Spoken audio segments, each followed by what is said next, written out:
Welcome to the Can I Help Woman podcast, where we amplify the voices of inspiring African women making waves across the globe. I'm your host, Lala Sheba Harris. So today we're diving into the world of natural skincare with Kudzi Zhanje, founder of Wangu Organics. From processing avocado oil in her kitchen to building a brand that's reshaping perceptions of African beauty products, Kudzi's journey is a masterclass in entrepreneurship and building a purpose-driven business. So get ready for an honest conversation about taking chances, overcoming doubts, and the power of starting even when the path isn't clear.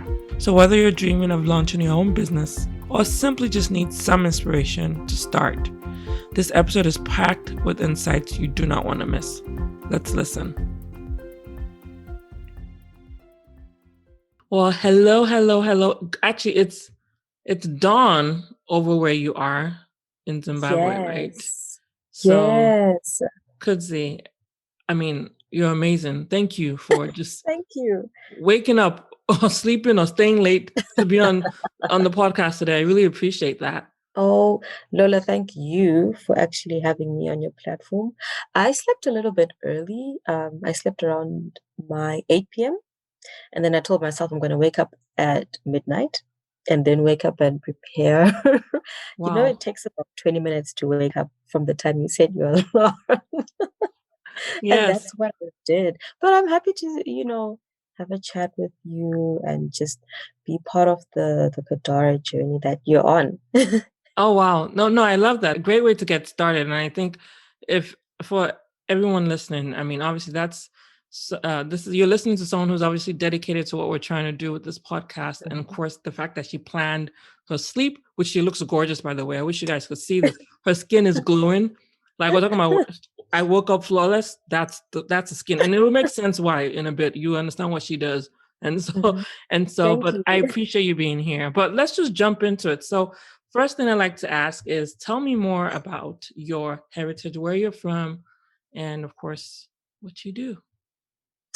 Okay, well, I'm from Zimbabwe in Southern Africa. That's where I'm from. But I was born in in Yugoslavia, the then Yugoslavia. Oh. I know it's so weird. I am that one African child who was born in Europe, but um, my country doesn't exist technically, because Yugoslavia is split. So sometime I remember when I was getting my passport renewed at one time, they were like, "We can't find the country where you were born in. Where were you born in?" And I was like, "I think if you try to look up Serbia, you might just find it." And they're like, what on earth were you doing there? Yeah, what were you doing in Yugoslavia? I mean, I know you didn't choose where you were born, but how? Yeah. My dad was a diplomat at the time, and that's where he worked. And that's how I ended up being born there. But I am an African at heart, and I always find it interesting to just speak to so many people from different backgrounds. You come across Africans who are born all over the world. So, you don't need to be born in Africa to be African. All right. So you were saying you were born in Yugoslavia, which doesn't exist today on today's map. And then, of course, in your heart of hearts, you're from Zimbabwe, you're an African at heart. And Yes. Did you go to school in Yugoslavia as well? No, I was still very young by the time we came back. So there was plenty of time to make sure that I learned everything to do with Zimbabwe. And this is kind of off topic, but I'm always curious when people say that they go back, they grew up at home or they went to school at home. There's one thing I found that I don't know if it's a Nigerian thing, but I always want to test it out when I talk to people from different African countries. So is there like popular schools in Zimbabwe? Oh, yeah, you're nodding your head. So where did you go? Definitely. Who did you rep in high school? So the first part of my education, I went to Monte Cassino, which is a mission school. And mission schools are very popular in Zimbabwe. Well, were maybe at the time. I think still they are, because of the strict kind of church influence on the education system they have. And those schools generally tended to have very high pass rates because, your focus was mostly on the books, not sports or anything like that. And then for the last part of my education, which is the A level part, I don't know what if you, it's like our Mm-hmm. education system is like the UK system. So for the A level, I went to Hillcrest College, which is in another city. I was really the only child who was in boarding school throughout my high school. So I had a lot of time away from home. But it was good because, you know, you learn to grow kind of quickly because you have to look after yourself. You don't Mm-hmm. have mom or dad or your siblings to like kind of lean on. You kind of have to grow. But you grow around friends and you become very close to the people that you learn with. They become your family for 9 months out of the year. Right, exactly. I agree with that. Yeah. So and I did go to boarding school too, so I can totally relate to what you said. So let's Mhm. jump into what you currently do right now.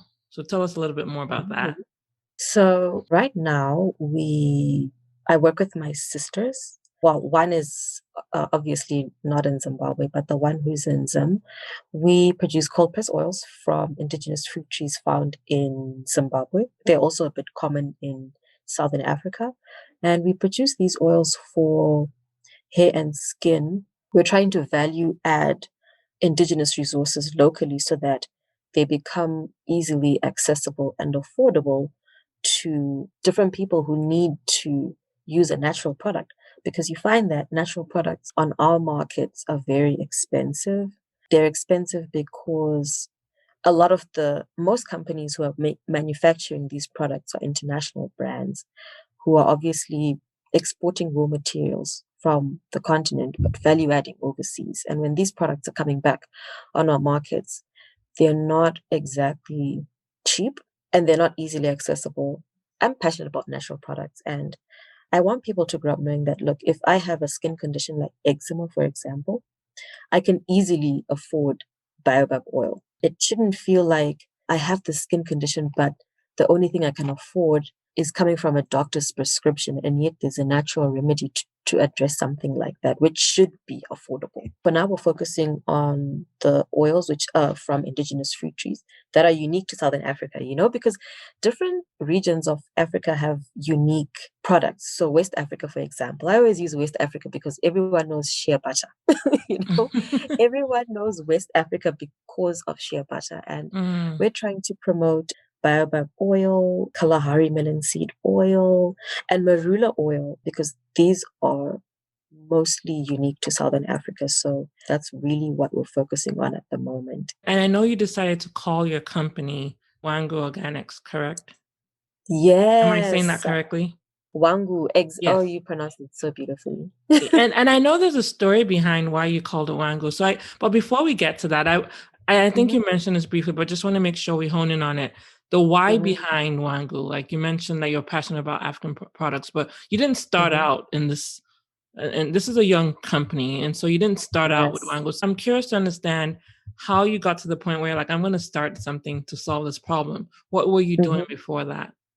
I'm going to dial back a little bit. I was the naughty child, you know. You're the naughty I child? Yes, I used to create. If I saw something, I always wanted to know how it was made. You know, like if I had glue in in class, I would want to know how that glue was made. Like, how did they get to this point? You know, and I remember going in my mom's kitchen, taking flour, mixing water, and all sorts of things to try and make things like glue. I would try make my own soaps because I would see soap and I'm like, so how did they make this thing? You Mm. know, I would see creams and I'm like, how did they make this? And I used to bake. I used to find, you know, I would love to bake because I liked creating things. I would bake, but then baking wasn't really fulfilling me. It was something I enjoyed doing when I was bored or to pass the time. And I enjoyed seeing people's smiles when you gave them that product that you created. But then when it came to my hair and skin needs, I realized that a lot of the times I was just relying on buying products. I would try and make my own, you know, your deep conditioner and things like that. The information was not easily accessible. So, you know, you go to a supermarket and then you look in the aisle for cosmetics and what you see is products that are not exactly tailored for your hair type. you see products which are advertising different skin types, but you want something that can, clear your acne or something like that. And you realize, okay, but there's a white woman, there's a European woman on this thing. Is it going to work for me? And I was always saying, why don't Africans just make their own products? And then I realized that was the problem. I was expecting someone to provide a solution to a problem I was experiencing. And this is something my sister was also going through, because she's had body acne ever since she was 12. And, for her, it really affected her because she had even back acne, and she wouldn't be comfortable wearing open clothing because she didn't want people to see the scarring.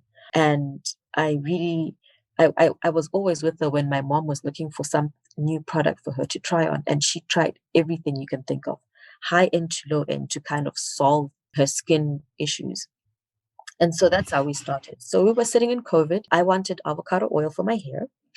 First thing I did, which is like the default setting when you want to shop in the modern day, is you go online.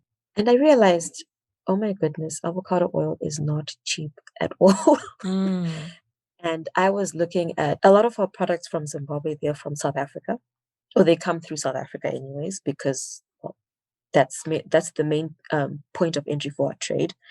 And I realized how expensive it was going to be, because you then, apart from purchasing it from the store online, you then need to find what we call a runner in Zim language. A runner is someone you send, literally. So they collect your goods and organize the transport and bring it to you. So by the time you then calculate the cost of the runner fee to get that product here, it's ridiculously expensive. You're looking at spending maybe $20 to $30 for a product which is coming from across the border. And I said to myself, but there's an avocado tree right in my backyard. Why am I trying to buy the oil from South Africa? That's when I then decided, okay, you know what? Let's look up how this oil is made. How do people make avocado oil? And I wanted a natural product. I didn't want the refined oils, because the whole natural movement had been gaining traction in our community. More products were being availed, shea butter, argan oil, all sorts of oils were becoming available locally, but they were expensive. They're still not cheap because they're coming from far. And I was just thinking, but doesn't Zimbabwe have its own natural resources which are good enough for making, hair and skin products? I'm pretty sure we do. And that's when I started to do my research as well. So when I was able to start making my avocado oil, it was primarily for my hair. My sister tried it on her skin, and she was kind of surprised because it's very high in vitamin E. So it helped with moisturizing. And then we started looking at Baobab oil because, our country has an estimated 5 million Baobab trees. And I was like, what? This is amazing. How come no one tells you this? And, the thing with Baobab trees is they live for over 1,000 years. And you can imagine how many generations could literally have a sustainable income if they were earning something from those baobab trees. And I said, but you know what? Baobab is so popular in, other parts of the world.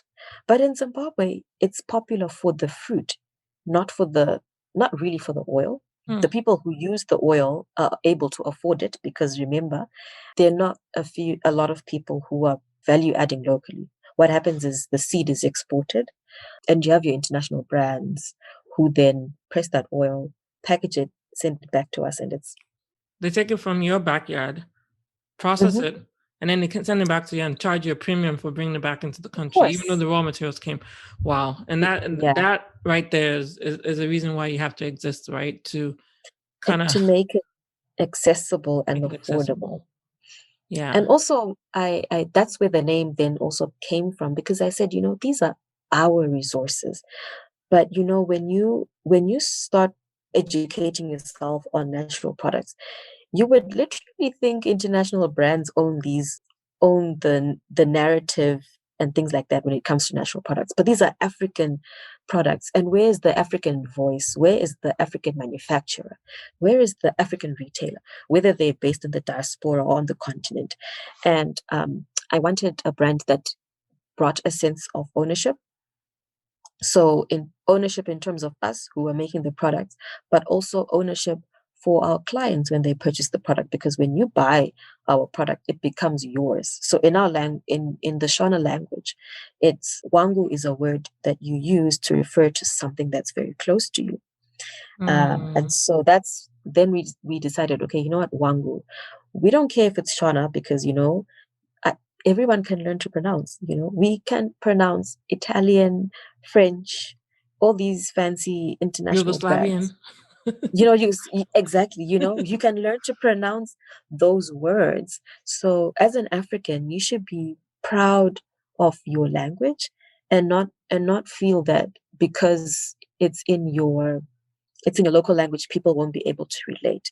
People will relate when you tell them the story. We all know about Versace's story because it's being told. We can pronounce it. We literally speak about Versace as if we grew up with him. So why not our own brands? Let's have pride in the things that we create, and let the world learn about us instead of trying to fit in. And there's nothing wrong with an English name. I'm not against it at all, but for us specifically, our brand goes beyond us. And so we wanted something that would even represent Wangu in 20 years time, that this is the name of the brand and this is what it stands for. And that should transcend. It should go beyond myself or my sister, or if I have kids one day, it will go beyond them. So Wow. that's kind of how we started in a nutshell. And just getting to speak to people, when they see something with a name that resonates from home, because I've discovered that Wangu is also close to Swahili. And so I get a lot of Kenyans and Tanzanians saying, "Are you from East Africa?" And I'm like, "I'm from Southern Africa." But you see, language connects a lot of people, a lot of Africans actually, because they're interconnected. And they already can then relate and remember, oh, there's a brand from Zimbabwe called Wangu. That's amazing. Yeah. I really do love the origin story about the name.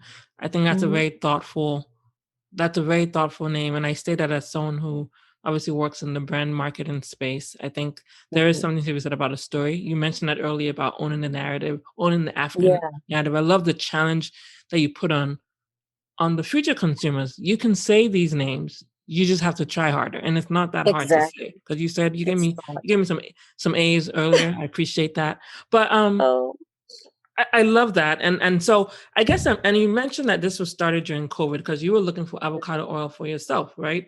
And obviously you're doing all the math and calculating, and like, this doesn't even make sense. I literally have a tree behind me. But before you started processing avocado oil in your house or in your kitchen, what were you doing? What were you doing before then? How did you say, okay, I'm going to go and just make a business out of this? What was your day job? I used to work for a bank in the town of Victoria Falls. If you've ever heard of the Victoria Falls, that's where I used to work. It's a very beautiful place, but small town is just small town, whether you're in whichever part of the world you're in. And I kind of wanted to do something that would give me a sense of purpose. So wait, pause for a second though. So how long were you working as a corporate at the bank?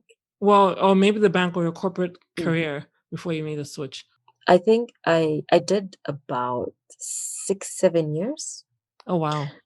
But this was different companies. So I worked for a bank. I also worked for a consulting company in the energy sector where I was doing marketing. I also worked a little. Well, I didn't really work, but I was part of a startup company. And I was also baking. I'd always been baking throughout. It was something that was beginning to supplement my income. But I wanted to do something that gave me a sense of purpose. I wanted to do something that made me feel like I'm part of a solution or part of making a difference. And For me, it was in creating products that we needed. And I didn't want, I am not a rich person, and I wasn't concerned about, becoming a millionaire and all of these things. I was more concerned about being able to stand proudly and say, oh, this is my product. This is what I make. Whether I'm making $20 or $200 or whatever it is, it's something that would give me a sense of fulfillment. And, I when I was working all those years, you go home, but you're not really happy. Or you go to work, but you're not really happy because you might work for a bank, but you don't own the bank.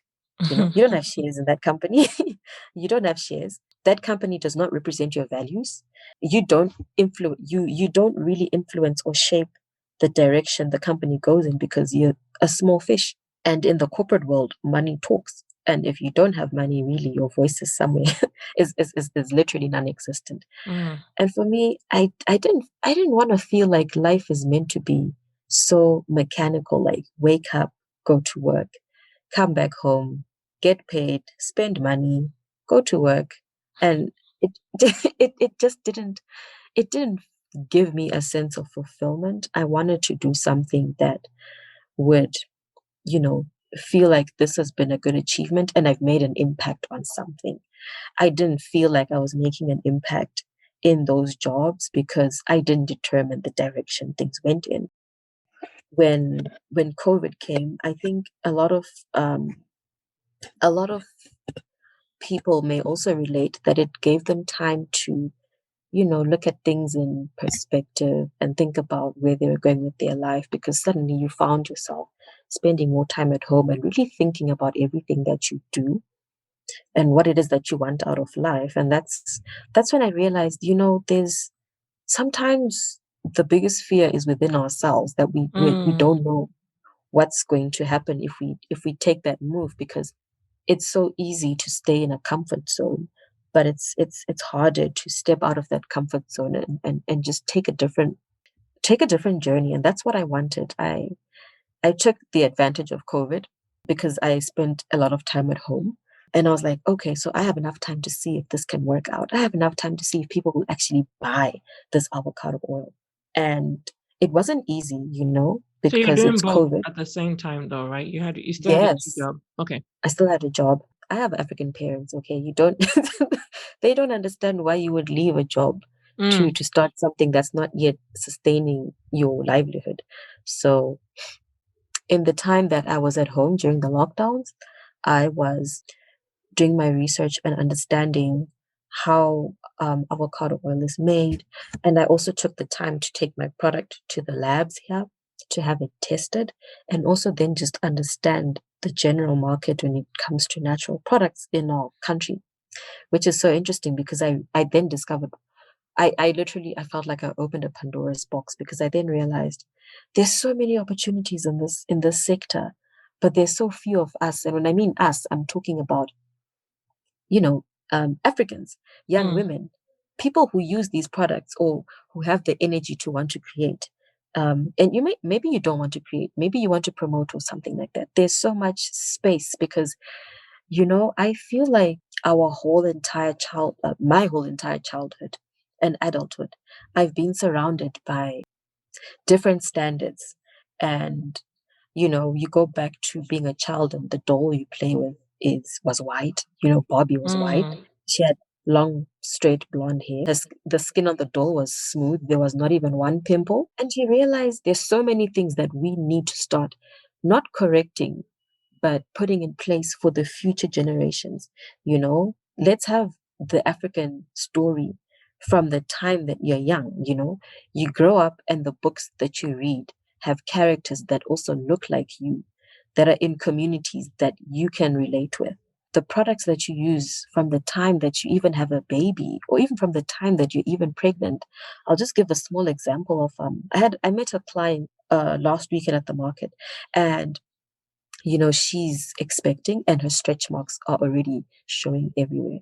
And she was like, "Do you guys have bio oil?" And I was like, "Sweetie, it's a great product, but we have marula oil, which has traditionally been used for Mm. centuries by pregnant women. to I did deal not with know that. I wish I strategies. did. Mm.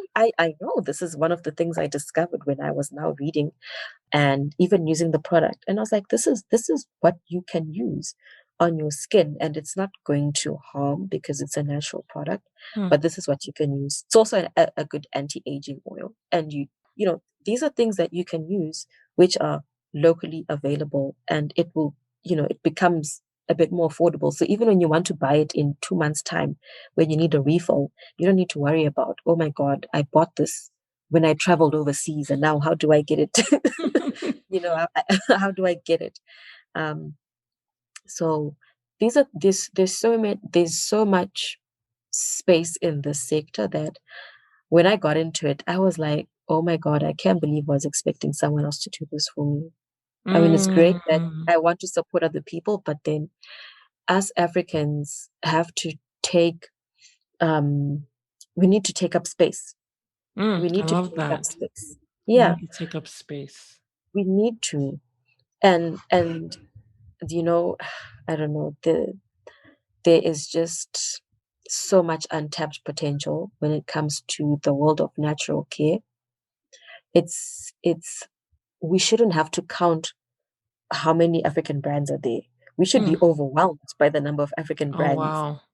that are there. And you talk of East Africa, West Africa, North Africa, and you're able to, highlight the top 20 or 30 brands there that deal with those kind of products, instead of thinking, oh, there are actually quite a few international brands that are mainly, leading when it comes to this. It should be an African brand that is leading. That's just how I feel. Yeah. You No. know? Yeah, especially on the continent. I mean, wow, I love what you said about we need to take up space. I also love what you said about, the African story can start when we're young. And that's basically essentially saying, again, which is again why this podcast exists, is representation matters. And the sooner we can get that message out in Exactly. all forms, like you use the Barbie illustration. I think we can all relate to the Barbie illustration. We all had Hmm. what? No, it's not a knock on Barbie. It's just this doesn't even make sense on the continent. A doll we're playing with. No. Everybody's playing with Yeah, dolls, exactly. and why didn't we Yeah, solve the problem? And I love the onus that you took upon yourself and realized I am looking for someone to solve my own problem. And you're like, why can't it exactly. be me? This. Hmm. Why? It can be That is the you. call to action, and it can be you. That is very empowering. And you also mentioned about African parents, obviously trying to understand this madness that you're trying to jump into. Yes. And so that in itself is a challenge, right? So understanding that. But it sounds like you made the leap, or is that fair to Hmm. say? And you Yes. pretty much jumped in and decided to go into the deep end of being an entrepreneur and running Yeah. Wangu Organics full term.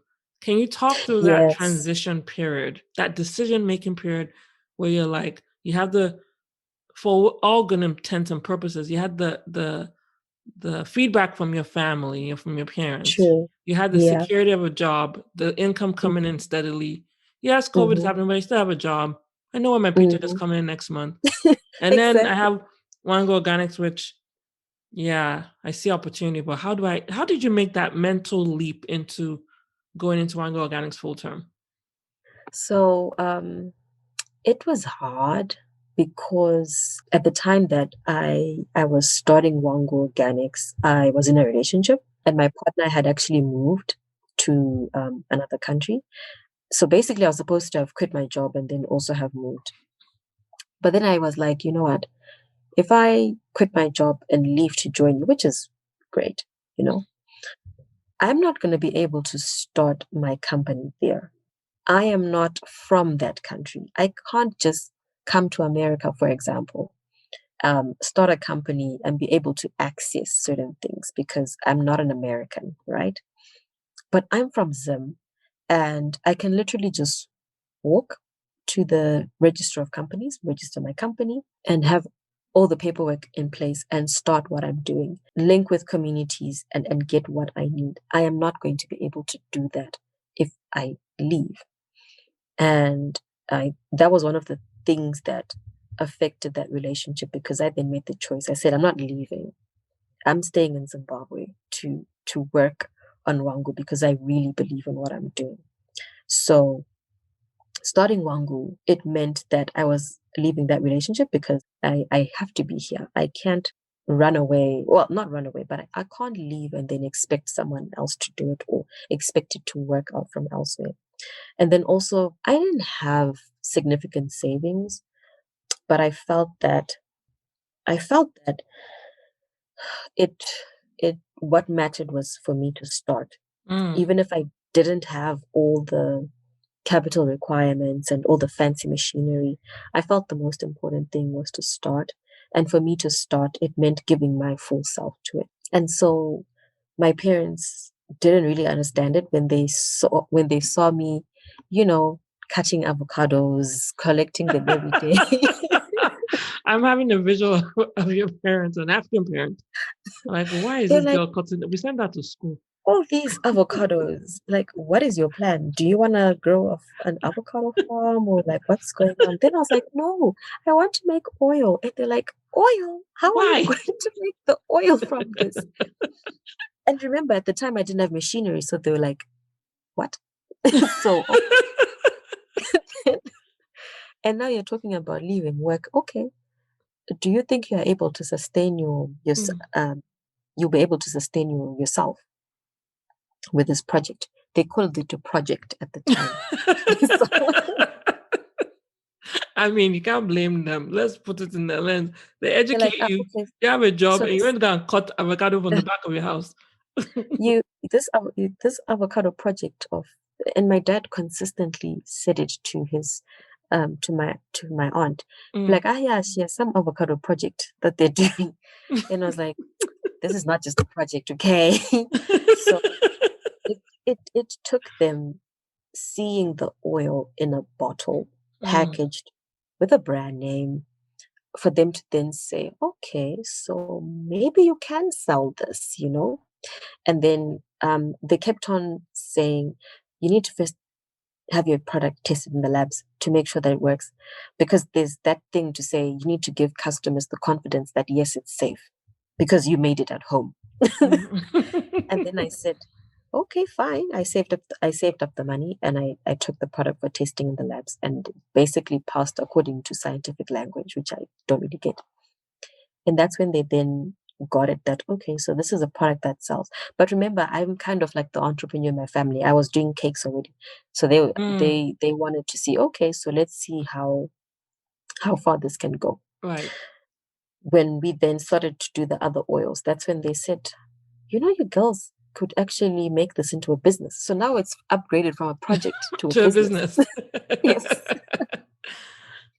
So we had a point when it was eased up a bit in terms of our lockdown restrictions and we could have markets. So I would do markets. That's where I was mostly selling our products. I would go with my sister. We put up our table and, we put up our products. And when people were coming, that's when we started to become a little bit more confident in what we were doing. It was like that validation, you need that validation to know that you're on the right track. Mm-hmm. And I don't have any business skills. So for me, it was like a trial to see, okay, let's just see how people feel about this. And that's when I then also realized that there is so much work to do. Advertising people, helping them understand the benefits of natural products. Once people get to know, or once people then understand, because you meet some people who know already, right? But you also meet other people who come to you and say, what's avocado oil used for? And why are you selling it? Mm.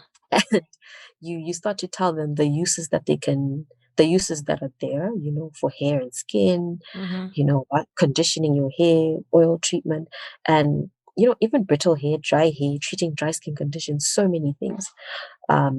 Yeah, it's a process. It's not a cheap process because you need to work on marketing, printing brochures, attending all sorts of markets and things like that to talk to people and get them to know about you. It takes time. And also remember it's COVID. So Mm-hmm. Africans will always be Africans. They don't Mm. just trust something they see online. They want to see it in person. So, it was hard for us to sell online a little bit because you're still new and people don't know you. So people want to see you in person, but then also you're in COVID. You may not have the chance to have market for a month or two. You have some months where it was quiet, and then, your parents ask you, so how's that project of yours now? We're back to a project now. Oh. Mm. Yeah, but I think they also come from a generation where the traditional career was being a doctor, a lawyer, an accountant, someone who works. Seeing entrepreneurs is new for our parents Mm. because there's no security in it. There's no guarantee that's going to work out or not. And that taking that journey, it's fulfilling, but sometimes it's a lonely one because people don't understand it. They're like, why would you want to leave a job where you're getting paid to start doing something that's not guaranteed? But So, you know. yeah. So I mean, there's a lot of questions I have from that story, and thank you for sharing that because I think what I got from that was that you basically had to make all these tough choices in the beginning. Mhm. You had to, Yeah. and in your case, you had to evaluate a relationship and pretty Yes. much take a bet on yourself twice, not in just one facet of your life, which is corporate, leaving a Hmm. corporate job, but also a Yeah. relationship with your relationship and making a call there. So Hmm. multiple decisions at the same time to pursue this Yeah. on certain risk of starting Wangu Organics. And Hmm. then of course, like I said, dealing with the noise of, well, I say that with all respect, dealing with the love and Yeah. feedback from your Mm. parents, right? Amazing. And so what is, and I know you said you had the background of being an entrepreneur, but there's a mindset shift that is happening for you. Is that fair to say? And then there's Exactly. then you also have to feed it to stay consistent to the Mhm. dream. You took this bet on yourself. What were the Mhm. things you were doing to say, okay, I made this call here, I made this decision here, but I need to stay focused on track and keep this dream going? What are there anything is there anything you do that Mhm. you feel comfortable sharing, just to keep your Yeah. mindset in the right spot? So the first thing was to surround myself with people that support me because, people can either build you or break you, Mm, and who you surround yourself with matters. In my case, I realized that a lot of Black women that try and start something, the support from your partner, firstly, it's there, like, emotionally, but when you then make the choice to say, look, we need to move because I want to start my business there, your support level is going to go significantly down. mm, And it's interesting because I know a few women in Zimbabwe who started their own businesses who couldn't get the financial support from their own partners because emotionally they support them, say, yes, of course you can do this, but they wouldn't give them the money. mm. I don't know if strong women threaten people, but anyways, I don't know. But for me, the first thing was to surround myself with people that support me. And the moment I realized that my partner loved the idea of Wangu Organics, but didn't support the idea of me staying, I was like, clearly this is not going to be. Mm. This is not going to be. You make it sound easy, but that was not an easy decision to make. No, it wasn't. It wasn't easy, but also I think I have a bit of crazy in me. I was like, no, you know, They say every entrepreneur does actually. you know, I was just like, this time I want to take a chance on me Mhm. because I've always taken a chance on other people, you know. I've also been that girl who's moved countries to follow a boyfriend, and Mm, as stupid as that was, I mm, realized I want to give myself a chance. And for me to do this, I have to surround myself with people who support me.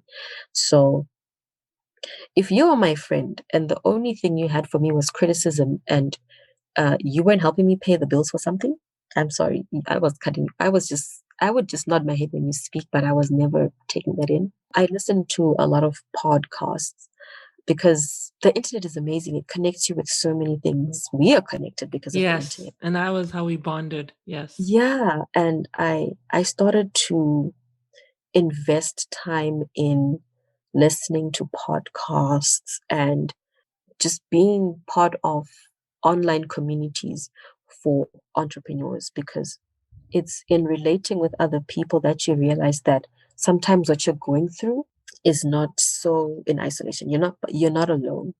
And listening to podcasts, reading books, and talking to people who are on similar journeys kind of gave me that confidence. But also, what really fired me up was when the more you discover that in the sector that I'm in, the representation of Black African women is literally next to under 10%. I was like, no, this is this means I'm on the right track, Mm. because we have to have our voice.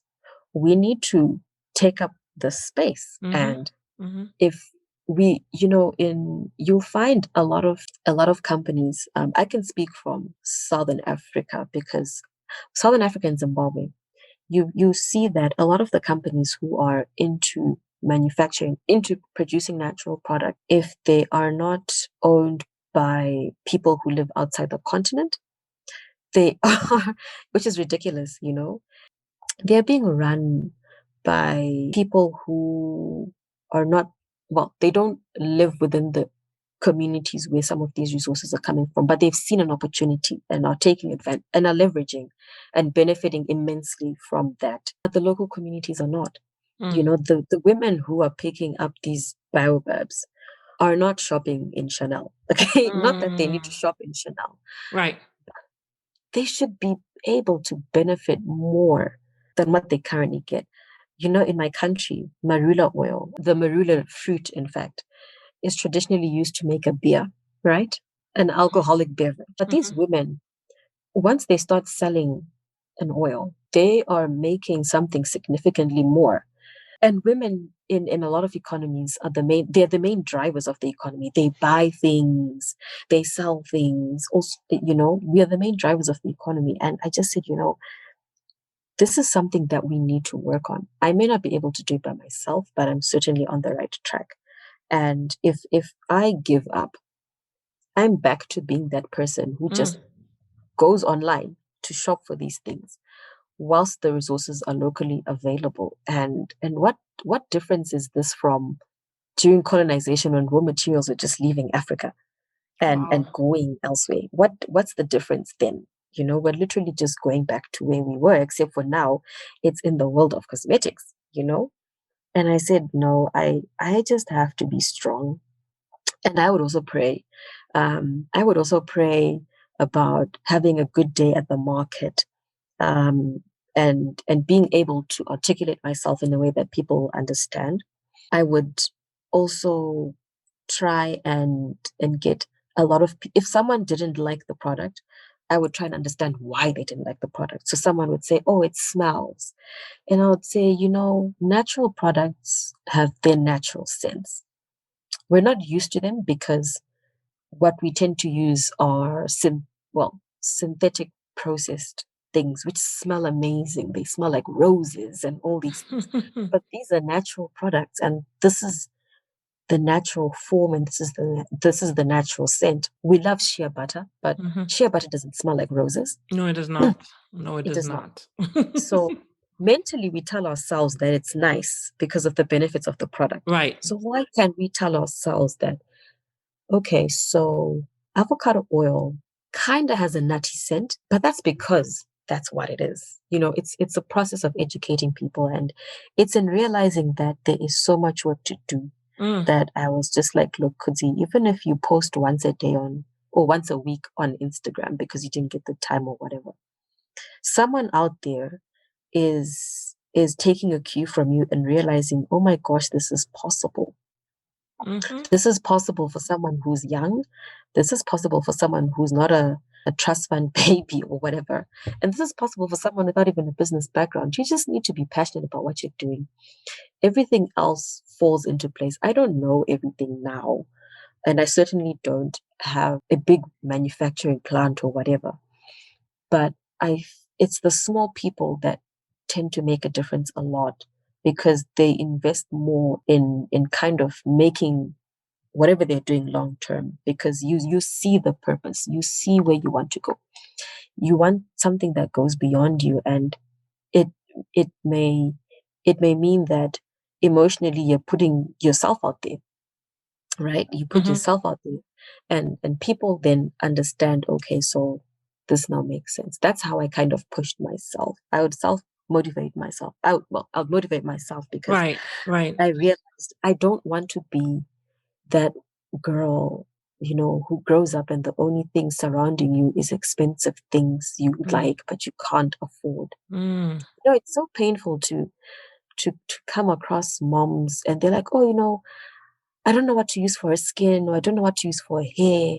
Everything is so expensive. And you're like, but we're in a country where we have these amazing natural resources, but we're not value adding them because I don't know, we've not yet appreciated the value as people ourselves. mm-hmm, mm-hmm.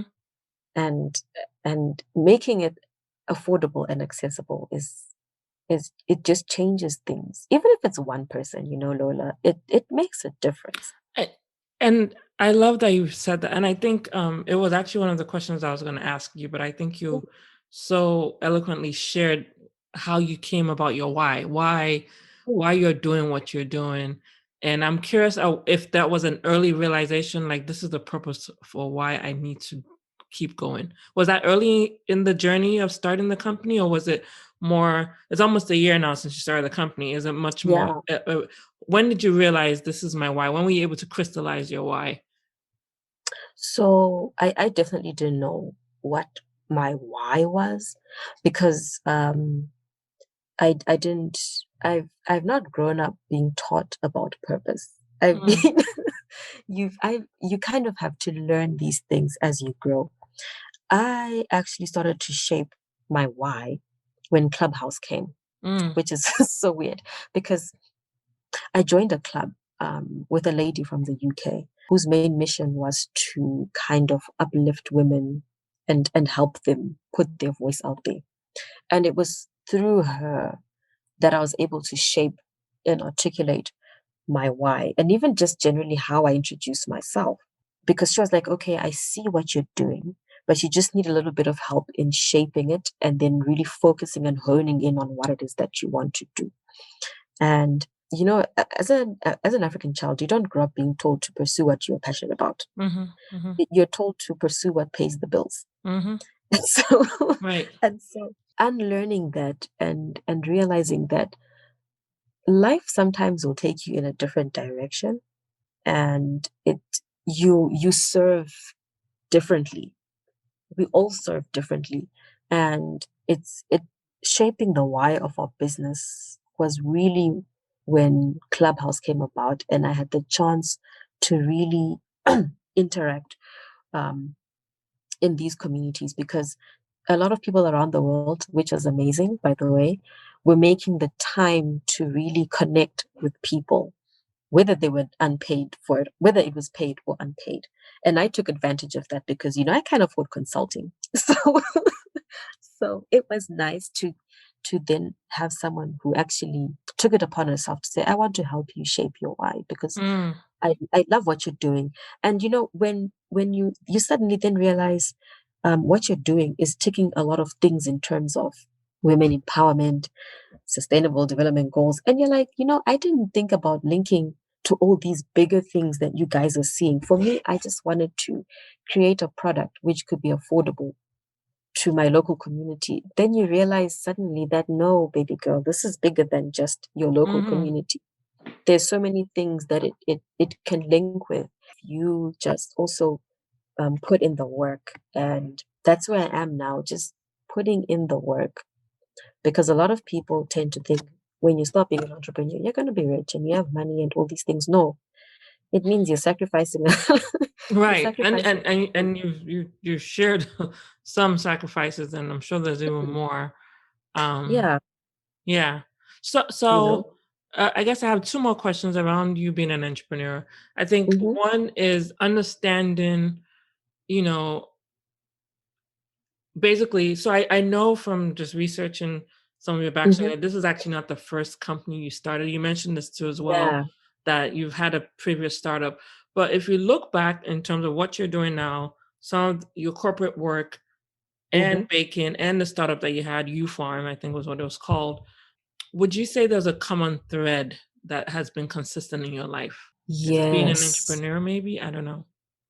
So I think I realized I'm always trying to run away from what I'm supposed to do. Mm. Let's talk about that. I realized that I could have a job, but I would still be trying to pursue something that gave me a sense of fulfillment. I just didn't know exactly what it should be. Was it baking cakes? Was it supplying? Was it making oil? I didn't really know that, but I realized that sometimes if there's something you're passionate about, I could be up until 3 a.m. making something for a client and I'd still be okay with it because, that's what I love to do. So I realized that the things that I'm passionate about will always be there. It will always be at the back of your head. And I realized that it was never too late to do something that you love. It's never too late, but you just have to believe in yourself. Then I also realized that, throughout all these other things that I tried to do, it was very important to have the right people on your team.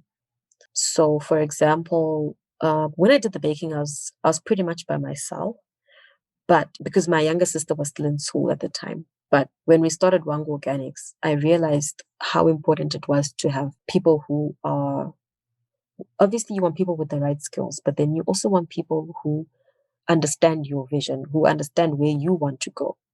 So working with my sister and also just a few other people who kind of understood what we're trying to do was super important. Previously, I think there was this kind of mentality of no, let's hire all these fancy people, web developers and etc. There was a lot of emphasis on what it looked like from the outside, but the work within was not being done. And so I've come to realize that the work within is the most important because that's what's going to push you forward.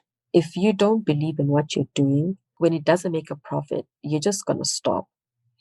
But if you believe in what you're doing and you're willing to put in the work, even if you don't make money today, you're still going to work on it. You're still going to push yourself. You're going to motivate yourself. You're not going to give up easily. You will always learn from your mistakes. One of the one I You'll learn from your mistakes, but also it needs to come from within. That for me, Right. that's just the most important thing. It has to come from within. It may not be everyone, but for me, I feel on my journey, it's super important. No, Mm. I think that's spot on. And because of what you said, I'm curious to know how you've Mm. bounced back from failures or stumbles. Just understanding you smile because there's always going to be some of that, right? Do you have anything Yeah. you'd like to share on that front? Just how you've overcome again mindset of failure and stumbling through an unknown territory of building a beauty brand. I think for me, one of the most important things I always used to be terrible at was managing money. So Mm. um, I was bad at managing money. And I realized that, look, I'm not an accountant. Numbers are not my best friend, but I should have a system that allows me to record, right? Record and know where my money is going. Understand, take the time. Sometimes certain things are scary to learn because they intimidate you or because they seem hard. But take it like one step at a time. That's what I learned when it comes to money. Take it one step at a time. Understand slowly, okay, when we're talking about expenses, what's really going on? What did I spend money on today? Even if I'm writing it down on a piece of paper. Because before I would just, give someone a code for something and be like, yeah, it's $50 or whatever, or $20 or whatever it was. I wouldn't really record it. I didn't even have a bank account for it. I would just keep my money in somewhere safe and then that was it. But then I realized, no, Kudzi, we need to grow from this because it's comfortable for us to just keep the money at home and not, be accountable. And then I said, look, I can just go on the internet and look for something that records all these expenses and then gives you the picture of what your finances look like. And that's what I started doing with Wangu. I started to record and understand how the money was moving in the business. And sometimes you could see that, oh my God, I went to market today and I made $5. I Mm, made literally $5, but I've spent X amount preparing for this day. So mm, what do I need to improve on? mhm. What should I be doing when I'm sourcing my packaging? Because maybe that's where I'm spending too much money. What am I over investing myself on that I shouldn't be? Because sometimes we don't like to look at the things we're bad at because they kind of intimidate us in a way. Right. That's true. And sometimes when you don't know things and you ask for help, that help comes at a cost and you can't afford it, That's right? true. Mm-hmm. So what I do is that I approach people like my family members. I start with my family, obviously, and I spread out to friends. Project managers. Exactly. If you're an accountant, I'll be like, so Lola, you're an accountant. Would you mind just, I don't have money to pay you now, but would you would you mind just having a look at my expenses and things like that and tell me what can I do to improve myself? And I think that's where the lesson is. Don't be afraid to ask for help, Mm-hmm. you know, because it's in asking for help that you're able to solve a problem. I have a cousin's husband. In Africa, everyone is very close and we're Mm-hmm. very big Mm-hmm. families. Okay. I'll use that example because that's how I've managed to get a lot of help as well. My cousin's husband, okay, he's a lawyer. And I would say to him, look, you understand work contracts and things like that. I'm talking to people who are interested in being part of my company. What do I need to look out for? I don't have Mm-hmm. the money to pay you now, but when I do, I obviously will give you something. But can you help me understand from a layman's perspective what I need to know? So it's asking for help because previously, you think you know everything and you just proceed. You don't ask for help and you do things the way you think they should. But then when you fail or it doesn't work out, you tend to wonder why. So for me, the most important thing is ask for help. Don't be afraid. Don't be intimidated, even if you can't afford it. I would even ask web developers I couldn't afford to say, so what's on a good website? What should be there? You know, Asking for that help and getting feedback and surrounding yourself with people who understand where you're going and help you to be on that journey is super important. Yeah. But also mentally you need to feel yourself, you know you need to do the things that help you keep on track. Every morning I try wake up and then exercise. I love running. I've always loved to run, and it's something I do when I want to refresh my mind. Do those things. Don't stop being you because you suddenly have all this work to do, because you're still a human being at the end of the day. Mm. That is a You good have to. reminder. Yes, Yeah. you are. And you have to take care You of yourself. you have to take care of yourself. I think that's one of the most important things because, you know, when you start something that people don't understand, or even if they do understand it, not everyone's going to support you Mm-hmm. because maybe they enjoy seeing Kudzi being available to do work for them and Mm. they don't quite like the idea of Kudzi not being available to help them do work.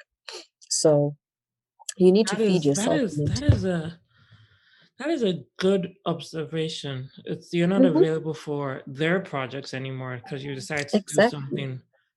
Yeah, I mean Yeah. it makes sense, but I don't think it's one that you sit and like you don't even marinate in it. Like that is No. sometimes the reason why people are not supporting you, not because Hmm. they're rooting for you, kind of like what you said earlier about, yeah, they support you verbally, but when it comes time to Hmm. actually show the support, it's not there They're because you like, literally it's are not just there. not there to do what they had in mind for you. Hmm. I That's true. that's wow, that's good. That's good, Kudzi. It's You start seeing these things when you're on that journey and you realize, so this person says they're proud of what I'm doing, right? Mm, But the other day when I asked them for something which wasn't going to cost them, they did nothing. And remember, like, support isn't always financial, right? There's this image I always see about how to support a local business. Referring a local business does not cost you anything. mm, Um, Posting them on your socials does not cost you anything. mm, Um, Speaking about them and just mentioning it, referring whatever it is, it costs you $0, right? But not everyone is going to do it. You can have 2,000 followers on your Instagram, right. but only 20 will follow your page. So I realized it's so important to feed yourself from within. You're still a human being, but it's so important to be able to have that from within yourself because you need it. Yeah. Yeah. Wow. That's I'm soaking in the knowledge. So last thing or last question. I mean, I have so many questions about being an entrepreneur, but what is the one thing you wish you knew before you started, before you jumped in? The one thing I wish I knew before I started. I think for me, when it comes to Wangu, I wish I knew the value of the industry. Because when I started, I really had no idea. I will be Mm. honest. I didn't understand the value from a cultural perspective. Not culture, a cultural perspective, yes, but also just understanding how changing perspectives has an impact on people. I did not understand that at all. It takes a lot for, I always use this comparison. If I was to give you our product with marula oil and give you some brand, I don't know, The Ordinary or something, you're more likely to pick The Ordinary first Mm-hmm. because that's what's familiar to you, right? But then picking The Ordinary is, there's so many things to it. We've been brainwashed to think that, you know, something from overseas is better Mm. and that something that's made in Africa is inferior. And that mindset takes a lot of work to change. And I had no idea the amount of work I was going to have to do when it comes to shaping or influencing consumer choices. Because, first of all, when people see an African product, they want a lower price. They don't want to Mm. pay a premium because of that inferiority complex associated with African products. I don't know why. But you package it nicely, right? Very beautiful packaging. They don't want to pay the premium, but they're willing to pay the premium on an imported product from an international brand Wow. because that's what they know, that's what they see. But people are slowly changing their minds and understanding that, look, I can purchase a product from the continent and it's better than what's coming from somewhere else. If not, it's equally just as good. It's a process and it's a journey. You may be offended sometimes by people's opinions, but you need to remember why you're doing it. We've had generations of, the only products we see are from, you know, the other world. Mm-hmm. They're processed overseas. They're not being Mm-hmm. done they're not created locally. Mm-hmm. And so the next generation, or even this current generation, is beginning to understand the importance of, you know, purchasing what's coming from a continent, appreciating what's coming from a continent, and understanding what impact that choice makes. Because if I grow up in a household where if I'm buying products for my daughter's hair Mm-hmm. is a different standard of beauty, for example, she's going to grow up thinking that's what's normal, which is what's That's happened true. for us That is anyways. true. She grows up thinking that's what's normal. And she'll never really understand why she needs to buy avocado oil from Kudzi, you know? Mm. So shaping those mindsets, I had no idea what I was getting myself into. It's not as simple as just selling oils or whatever. It's shaping the consumer choices of not just Africans, but even people from overseas, because we meet tourists, for example, who say, "Oh, I love Baobab oil," right? They've been buying Baobab oil from an international brand, for Mm. example. They're not really used to seeing an African brand selling a local product. And for them, some it can be twofold. Sometimes they don't want to pay the price because they feel, no, this is usually done by bigger companies. So that shifting of mindset and shaping the consumer choices is, I had no idea on the amount of work it takes. And I wish I knew that before, because then I probably would have, I guess when I started making avocado oil, I would have started a little bit differently. Mm. I would have started off by, instead of here's a product, buy my product, it would have been talking about the history of beauty products on the Zimbabwean market. What has it been like? Why are we trying to change it? Why are we existing? That's probably what I would have changed. No,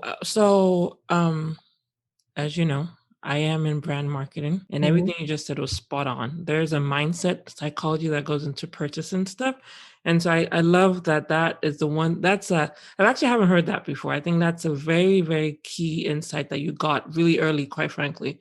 Understanding Mm-hmm. that there's a mindset perception that you have to fight against with your product Mm-hmm. locally Mm-hmm. and also overseas, and being conscious of that and understanding that, again, to me, all I'm hearing is you being very, very consumer centric, being customer centric, because everything you're solving for is for the consumer in multiple Mm-hmm. facets. So I could go on and on about it, but this is not about Lola's love for Brandon. But I Another love, discussion for another day. yeah, that's a discussion for another day. But that is spot on in terms of how Mm-hmm. you're thinking through your brand and how you're understanding the psychology behind what you're trying to build. All right, Mm-hmm. so we have a lot to talk about. I mean, I love the conversation so far, but now I'm going to actually switch Yes, gears. me Yeah, I'm too. going to switch gears on you a little bit. And actually, before I do that, Mm-hmm.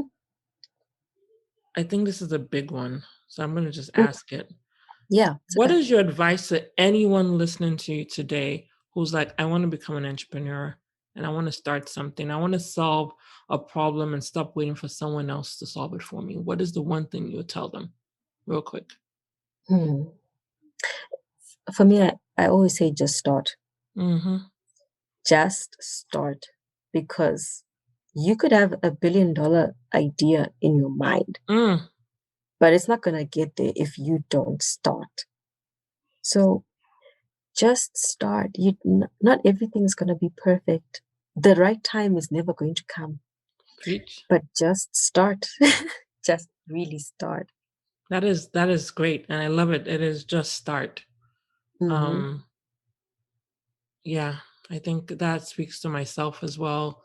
So thank you for that, Yes. and I think it speaks to those of us who are perfectionists who are waiting for Mm-hmm. 90% of the solutions to be in front of us. Or, I used to be an engineer before I became a Oh, brand wow. person, and so there's a lot of process, yeah, exactly, optimization. Let me just de-risk this as much as I can, but the real Mm-hmm. lesson is just start, because you're going to learn, Mm-hmm.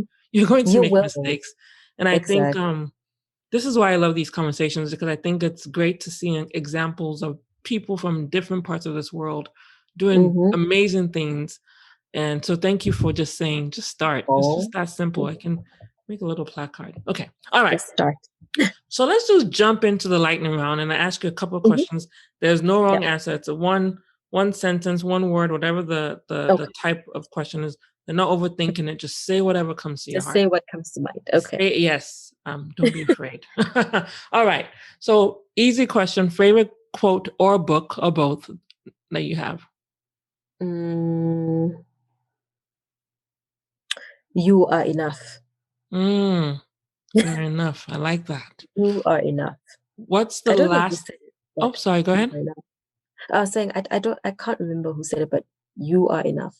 Yeah, I like that. That's good. What's the last thing you learned? And it could be anything. Mm, it could be anything. Anything. Not everyone's going to like you. Not everyone's going to like you. That is a good one too. All right. Your greatest fear. Not taking a chance on myself. Wow. Okay. Mm-hmm. I'm gonna try to be. See, I'm breaking my own rules by responding, but those are good answers. What do you consider your greatest achievement? Starting because this is doing something and thinking about it for years and years and years, and then finally starting. For me, that's like the best. Like I actually started. I like that. That is good.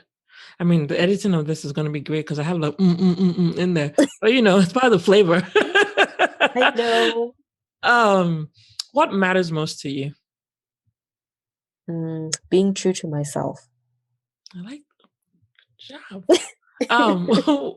What is your motto? Hmm.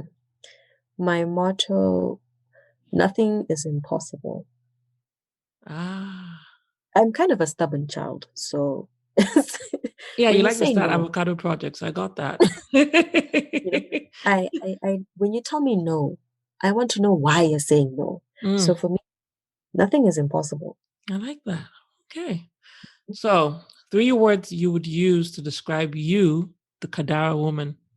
Mm, 3 words. 3 words. Oh, that's so hard. Three.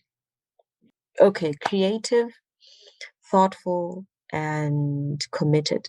I love that. Nice. Good. Very difficult. 3 words, I, really, Lola? Okay. yes, 3, because you Africans like to write too much. So, no, we gave you 3. There's a reason for the Fine, 3. 3. What are your thoughts on destiny? Hmm. It's unavoidable. Mm, You can't run away from what you are meant to do in life. You can't. hmm, It will always find you. Whichever career you decide to hide away in, it'll find you. It's up to you. Yes, correct. It yeah. really is. Yeah. Yeah. I like that. And last but not least, where can our listeners learn more about you and Wangu Organics and connect with you? Okay. I wish you could all come to Zim. But anyways, I would come. I need to come get some product because your skin is glowing. yes, I'm just gonna put that thank out there. you. Yes. Well, you can follow us on Instagram, at Wangu Organics. You can also go to our website, www.wanguorganics.co.zw. We're also on Facebook, but I will be honest, I do find Facebook to be a very big animal. Um, you are, you will definitely find us on Instagram. I'm also on LinkedIn. Awesome. Well, Kudzi, I have to say thank you so much for sharing your journey Okay. to Thank starting you for having Wangu me. Organics. Yeah, this has been amazing. Thank you for being dedicated and just being thoughtful enough, which is one of your words, and I appreciate that. Being thoughtful enough to just say, I am going to stay up or make time Mhm. to be on this podcast. That means a lot to me, more than you can ever know. Oh, And so for that, I say thank you. Um, but yeah, this was a great, great conversation. Thank you for sharing. yeah, we could literally talk the whole for a few more hours, but I know you have a time frame, obviously, that you need to be aware of. But thank you so much for having me. We'll Thank you see for what happens. having We me. can always do a second episode. Like, hey, you never know. There might be like more, more, Thank more you. kids and product. Yeah, But no, no, this is thank you great. This so is much. I appreciate the opportunity to be able to to share and to talk with you and your listeners and just, you know, chat about what it is that we do. Get our yes. story out there. I love what you're doing. Thank you. Thank you. And there you have it. Kudzi's inspiring journey with Wangu Organics. I hope her story has sparked something in you. I hope it reminds you that your ideas and your dreams are all worth pursuing. Kudzi's experience highlights the power of recognizing and solving problems in your own community, and also reminds us about how embracing our cultural heritage can be a game changer in business. Her persistence shows us the importance of believing in ourselves even when others doubt us. Remember, sometimes the biggest step is simply starting. So whether you're building a brand, solving a problem in your community, or just pursuing your passion, your voice and your work matter. Kudzi's story also reminds us of the need for more African representation across industries and how entrepreneurship can be a powerful tool for changing narratives and creating economic empowerment. Thank you for tuning in to today's episode on the Kadara Woman podcast. And if you enjoyed it, please be sure to rate, review, and reshare. You can also follow us on social media at Kadara Woman. Until next time, this is Lala with the Kadara Woman podcast, reminding you that your Kadara moment of clarity may have already happened, and all you need to do is just embrace it. This podcast was created, produced, and recorded by Lala Shebo Harris and sound edited by Mo Isu. The Kadara Woman podcast is a production of Kadara Media.